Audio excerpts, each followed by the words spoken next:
Bollywood silver screen presenting mutant chronicles.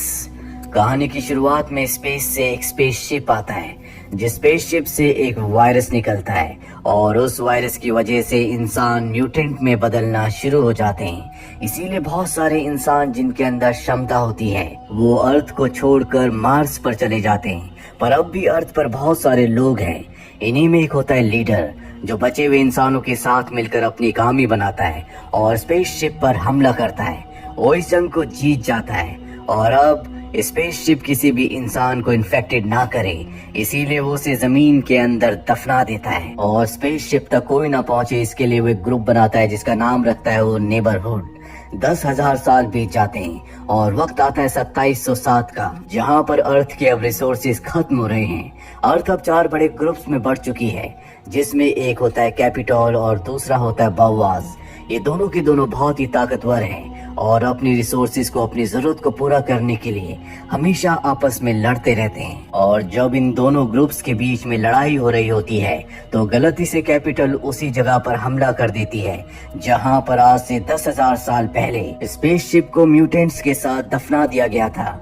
और अब क्योंकि उसी जगह पर हमला हुआ है, इसीलिए एक बार फिर से वो स्पेसशिप के अंदर जो म्यूटेंट्स थे वो आजाद हो चुके हैं। वो बाहर निकलकर इन दोनों की आर्मी के ऊपर हमला कर देते हैं। ये बहुत ही खतरनाक होते हैं क्योंकि इनके हाथ खुद अपने आप में एक तलवार है। कैपिटल ग्रुप के कमांडर को लगता है कि म्यूटेंट बवास ग्रुप के हैं और बवास ग्रुप के कमांडर को लगता है कि ये कैपिटल ग्रुप के हैं। इसीलिए दोनों कमांडर आपस में लड़ने लगते हैं। पर तभी वहां पर म्यूटेंट्स आकर इन दोनों की आर्मी के कई लोगों को मार देते हैं, जिससे इन्हें समझ में आ जाता है कि ये दोनों के ही दुश्मन हैं। इसीलिए साथ मिलकर ये उनके ऊपर हमला करते हैं। वहीं दूसरी तरफ हमें नेबरहुड ग्रुप के सैम्यूल को दिखाया जाता है, जो कि अब नेबरहुड ग्रुप का लीडर है।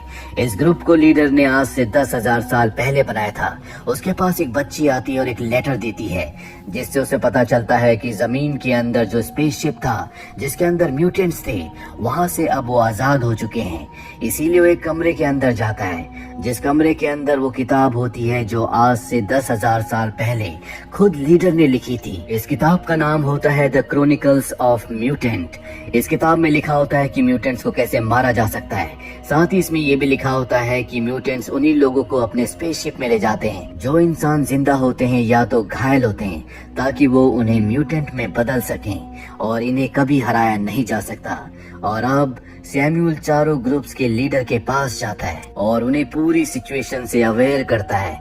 कैपिटल का जो हेड होता है वो कहता है कि मैं कुछ लोगों को मार्स पर भेजने की तैयारी करता हूँ, पर सैम्यूल कहता है कि हम सबको बचा नहीं पाएंगे और आज अगर अर्थ पर ये सारे के सारे म्यूटेंट्स इंसानों को मार रहे हैं तो जल्दी ये मार्स पर पहुंच जाएंगे और वहाँ पर भी इसी तरह से तबाही मचाएंगे। इसीलिए हमें इनका यहीं पर खात्मा करना होगा, जिसके लिए मुझे कुछ लोगों की जरूरत है। ये मिशन बहुत ही खतरनाक है और अब कुछ लोगों को चुना जाता है जो सैम्यूल का साथ देंगे। कैपिटल का जो हेड होता है वो सैम्यूल को अपने साथ ले जाता और कहता है कि मिशन बहुत खतरनाक है, इसीलिए इस मिशन में जो भी लोग तुम्हारा साथ देंगे उनके परिवार को सुरक्षित रखने के लिए मार्स पर भेज दिया जाएगा।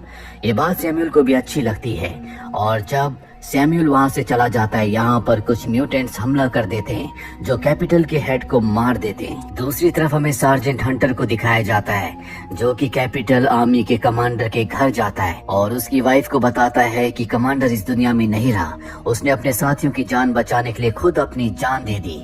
इसके बाद वो एक बार में जाता है क्योंकि वो कमांडर की मौत से बहुत ज्यादा दुखी होता है। तभी सैम्यूल उसके पास आता है और कहता है कि मेरे पास एक मिशन है, मैं चाहता हूँ कि तुम भी उसमें शामिल हो जाओ।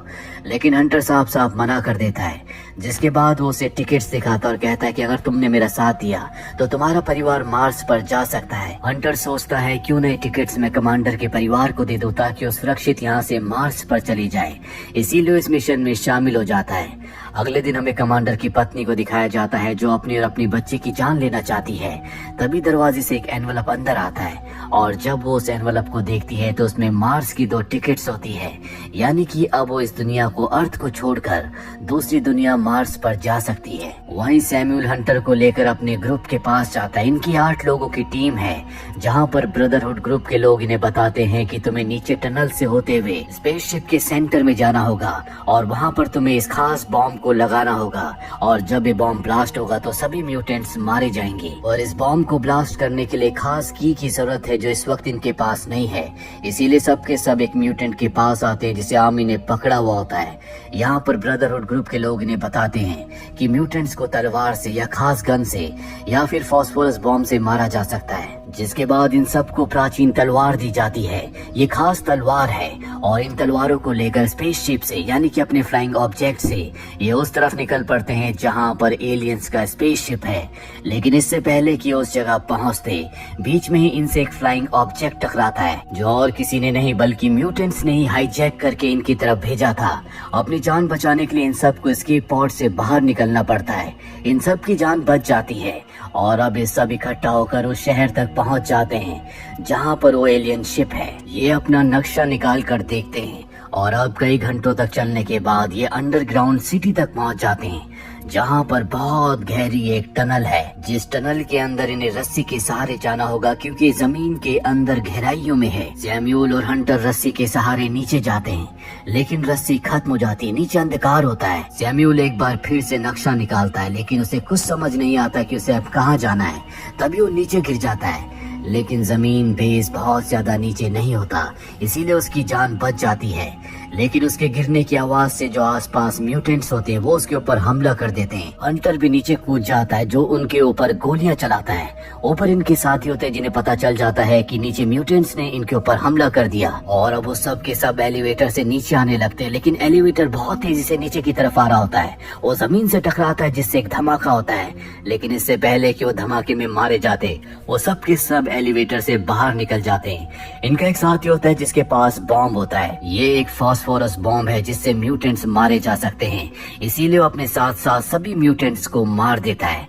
और अब जल्द से जल्द इन्हें उस मशीन तक पहुंचना होगा जिसे इन्हें चाबी से खोलकर ब्लास्ट करना है। पर अब ये उस रास्ते से भटक चुके हैं।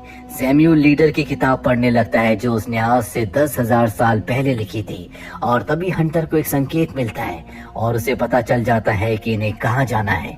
और जब ये उस तरफ बढ़ते हैं तो इन्हें सही टनल मिल जाती है। उस टनल से होते हुए सब के सब आगे बढ़ते हैं और जब ये नीचे देखते हैं तो वहाँ पर बहुत सारे म्यूटेंट्स होते हैं जो घायल इंसानों को उस तरफ ले जा रहे होते हैं जहाँ पर मशीन है ताकि इन सभी इंसानों को म्यूटेंट बनाया जा सके। हंटर देखता है कि उन घायल इंसानों में अब नेथन भी है, यानी कैपिटल का कमांडर जिसकी पत्नी को और उसकी बच्ची को उसने यहाँ से मार्च जाने की टिकट दी थी। अब भी वो जिंदा होता है। हंटर तय करता है कि वो नीचे जाकर कैपिटल के कमांडर को बचाएगा। उसके साथी उसे मना करते हैं लेकिन वो उनकी बात नहीं सुनता और नीचे जाकर वो सभी म्यूटेंट्स को मारकर कमांडर को बचा लेता है और वो बहुत ज्यादा जख्मी होता है। कमांडर को बताता है कि तुम्हारा परिवार सुरक्षित है, अब तक वो मार्स के लिए निकल चुका होगा। ये सुनकर कमांडर को बहुत संतुष्टि मिलती है। वो हंटर से कहता है कि अब तक मैं अपने परिवार के लिए जिंदा था, तुम्हें अपने साथियों के पास चले जाना चाहिए, मैं अब बच नहीं सकता। और अब यहाँ पर हंटर भी समझ चुका है कि कमांडर को बचाया नहीं जा सकता, इसीलिए ना चाहते हुए भी उसे कमांडर को खुद मारना पड़ता है। वहीं ऊपर जो इनका पूरा ग्रुप होता है उनमें से एक आदमी नीचे गिर जाता है जिसके पास वो बॉम्ब है जिससे इन्हें स्पेसशिप को उड़ाना है। इसीलिए सब के सब उसे बचाने के लिए नीचे आते हैं जहाँ पर बहुत सारे म्यूटेंट्स हैं। म्यूटेंट्स इनके ऊपर हमला कर देते हैं और इस हमले में सैम्यूल की मौत हो जाती है। म्यूटेंट्स ने अब इन सबको पकड़ लिया है। वो इनके एक साथी जिसका नाम सेब्रियन है उसे छोड़कर सबको बंदी बनाकर मशीन के पास ले जाने लगते हैं ताकि इन सबको भी म्यूटेंट बना दिया जाए। वही हंटर उस जगह पहुंच जाता है जहां पर सेब्रियन होती है। सेब्रियन हंटर को सब कुछ बता देती है। हंटर के पास किताब के फटे हुए पन्ने होते हैं। वो सेब्रियन से कहता है इन पन्नों को मुझे पढ़कर बताओ, पर सेब्रियन उन पन्नों को पढ़ नहीं पाती। वही म्यूटेंट्स को दिखाया जाता है जो इंसानों को एक घूमती हुई बेल्ट के ऊपर फेंकते हैं और जब एक चक्कर पूरा हो जाता है तो इंसान म्यूटेंट बन जाते हैं। यहाँ अब हंटर और सेवरी भी पहुंच जाते हैं। हंटर अपने साथी के साथ सेवरी और एक दूसरी लड़की को रस्सी के सहारे मशीन के सेंटर में भेजता है। पर अब यहाँ पर खतरा और भी बढ़ चुका है क्योंकि म्यूटेंट अंदर आ रहे होते हैं। साथ ही ब्लास्ट की वजह से सभी रास्ते बंद हो चुके हैं। इसीलिए इनका एक साथी अपना बलिदान देकर बहुत सारे म्यूटेंट्स को मार देता है। पर धमाके की वजह से हंटर मशीन के ऊपर गिर जाता है और इससे पहले कि वो मशीन से उठता, मशीन के अंदर से रस्सियां निकलती और उसे जकड़ लेती है। साथ ही मशीन में रेडिएशन होता है जिससे हंटर को बहुत तकलीफ हो रही होती है। मशीन के अंदर से कुछ निकलता और उसके अंदर चिप्स डालना शुरू कर देता है, पर इससे पहले कि हंटर को पूरी तरह से म्यूटेंट में बदला जाता, हंटर अपने आप को आजाद कर लेता है और उस जगह पहुंच जाता है जहां पर सेवरी और उसकी साथी है, यानी कि मशीन के सेंटर में। इस वक्त हंटर आधा इंसान और आधा म्यूटेंट है, पर अच्छी बात ये होती है कि अब भी उसे अपने इंसानी दिमाग पर पूरी तरह से कंट्रोल होता है, इसीलिए मशीन के सेंटर पर बॉम्ब लगाता है। और तभी यहाँ पर एक म्यूटेंट आता है जो नी का साथी है, जिसका नाम सैम्यूल है, जो कि सेवरिन के ऊपर हमला करना चाहता, पर सेवरिन फैसला करती है कि वो सैम्यूल के ऊपर हमला नहीं करेगी।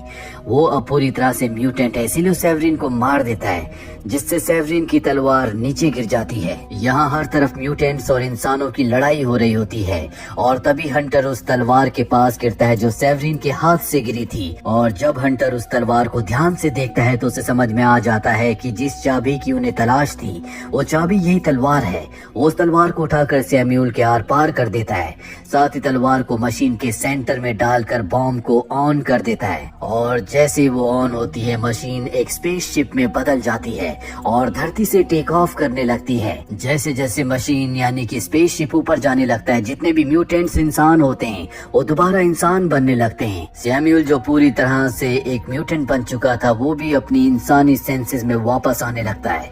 वो हंटर से माफी मांगता है। हंटर पानी में कूदकर अपनी जान बचा लेता है और स्पेसशिप के जाने के बाद जितने भी लोग म्यूटेंट्स बने थे वो दोबारा इंसान बनने लगते हैं। इसी के साथ ही फिल्म ये कहानी यहीं पर खत्म हो जाती है। उम्मीद करते हैं कि ये कहानी आपको पसंद आई होगी।